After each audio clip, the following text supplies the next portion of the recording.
Hi friends, வணக்கம். நான் உங்கள் நண்பன் குருஷிவா. இது உங்கள் சினிமா சித்த சேனல். உங்களுக்கு 2 வீடியோஸ்லாம் பிடிச்சிருந்தா லைக் பண்ணுங்கள், ஷேர் பண்ணுங்கள். அதையும் தண்ணி பிடிச்சிருந்தா கண்டிப்பாக சப்ஸ்கிரைப் பண்ணுங்கள். இனி நம்ம ஷோவில் தங்கலான் இந்த படத்தோட டீட்டெயில் ரிவ்யூ தான் பார்க்க போகிறோம். தங்கலான் இந்த படத்தை வந்து பாரஞ்சித் டைரக்ட் பண்ணியிருக்காரு. சியான் விக்ரம் ஹீரோவாக பண்ணியிருக்காரு. நிறைய கதாபாத்திரங்கள் இந்த படத்தில் இருக்குது. ஸோ அதை பற்றி ஒன் பை ஒன் பார்க்கலாம். இந்த படத்துக்கு ஜிவி பிரகாஷ் இசையமைச்சிருக்காரு. இந்த படத்தோட டியூரேஷன் பார்த்தீங்கன்னா 2 hours 36 minutes. கரெக்டான ஒரு லென்த்து உடைய ஒரு படம் அப்படின்னே சொல்லலாம். ஸோ என்ன மாதிரி ஜானர் அப்படின்னு பார்த்தீங்கன்னா, இது ஹிஸ்ட்ரி பேஸ்டு நிறைய மித்ஸ் அப்படின்னு சொல்லக்கூடிய விஷயங்கள், ஃபேண்டசி அப்படிங்கிற விஷயம், அப்புறம் வந்து பார்த்திங்கன்னா மேஜிக் ரியலிசம் அப்படிங்கிற ஒரு கான்செப்ட்லாம் வந்து இதில் கொண்டு வந்து ஒரு கம்ப்ளீட் மூவியாக டெலிவர் பண்ணியிருக்காங்க. ஸோ நிறைய பேர் நிறைய விஷயங்கள் சொல்லியிருக்கலாம் இந்த படத்தை வரத்துக்கு முன்னாடி. இப்போ இந்த படத்தை பற்றி என்ன படத்தில் இருந்தது அப்படிங்கிறத இப்போ பார்க்கலாம். ஸோ படம் ஆரம்பிக்கும் போதே டைட்டில் கார்ட்லேருந்து பிஜிஎம் அப்படிங்கிற ஒரு விஷயத்தை பற்றி ஃபஸ்ட்டு சொல்லிடணும். ஜிவி பிரகாஷ் அவரை பற்றி ஃபஸ்ட்டு ஆரம்பிச்சிடுறேன்.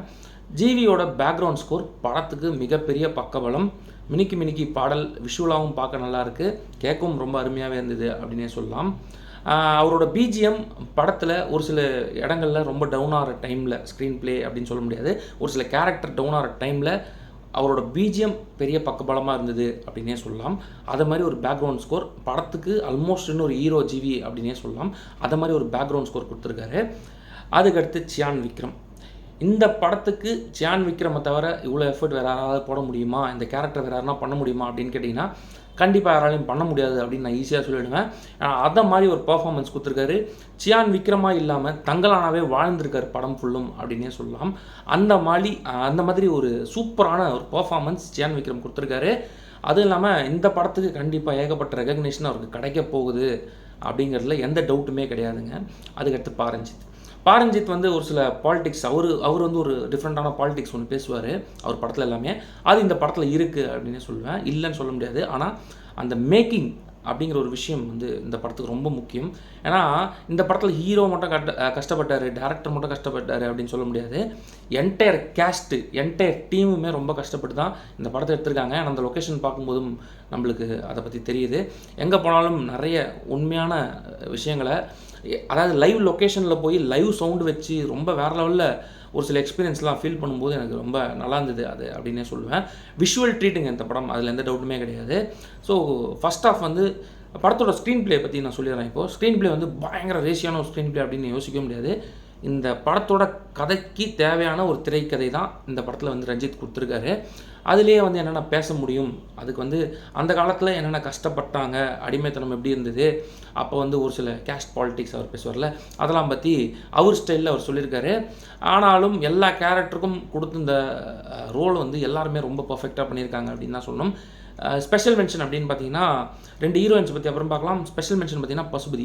அவர் பேசுகிற அந்த ஸ்லாங்கு, அந்த பிஹேவியர் எல்லாமே வந்து வேறு லெவலுங்க.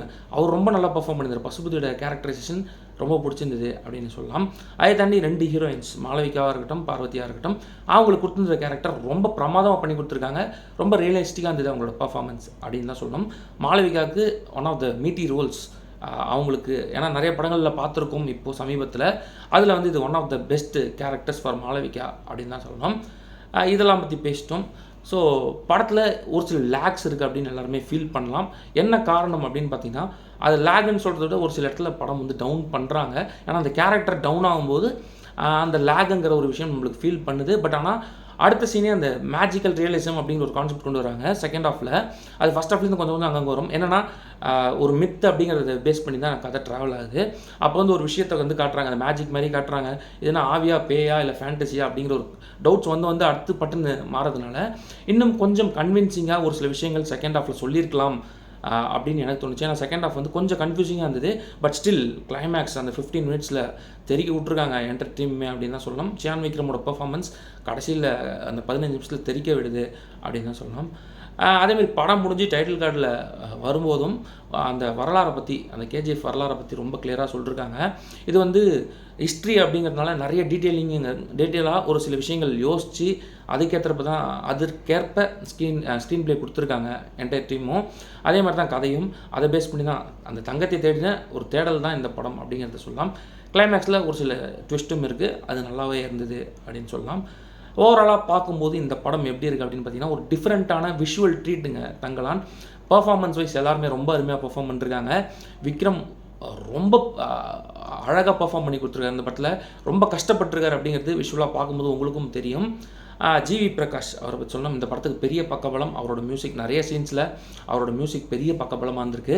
ரஞ்சித் வந்து ஒரு டிஃப்ரெண்ட்டான தமிழ் சினிமா ட்ரை பண்ணியிருக்காரு விக்ரமை வச்சு அப்படின்னு தான் சொல்லணும். கண்டிப்பாக தேட்டரில் போய் நீங்கள் ஃபேமிலியோட பார்க்கலாம். அங்கங்கே ஒரு சில லேக்ஸ் இருந்தாலும் இந்த படம் பக்கா தேட்டர் மெட்டீரியலுங்க.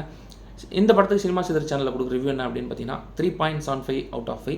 ஒரு complete cinematic experience from Kollywood அப்படின்னே சொல்லலாம். என்டையர் இந்தியாவும் இந்த படத்தை பற்றி பேச போகிறாங்க இன்னும் வரப்போகிற நாட்களில். கண்டிப்பாக பிளாக் பஸ்டர் அடிக்க போகுது இந்த தங்கலான் அப்படிங்கிறதுல எந்த டவுட்டுமே இல்லைங்க. தாராளமாக தேட்டரில் போய் பாருங்கள். உங்களுக்கு எல்லாருக்குமே பிடிக்கும். ஃபேமிலியோடு போய் இந்த படத்தை பார்க்கலாம். தேங்க்ஸ் ஃபார் வாட்சிங்.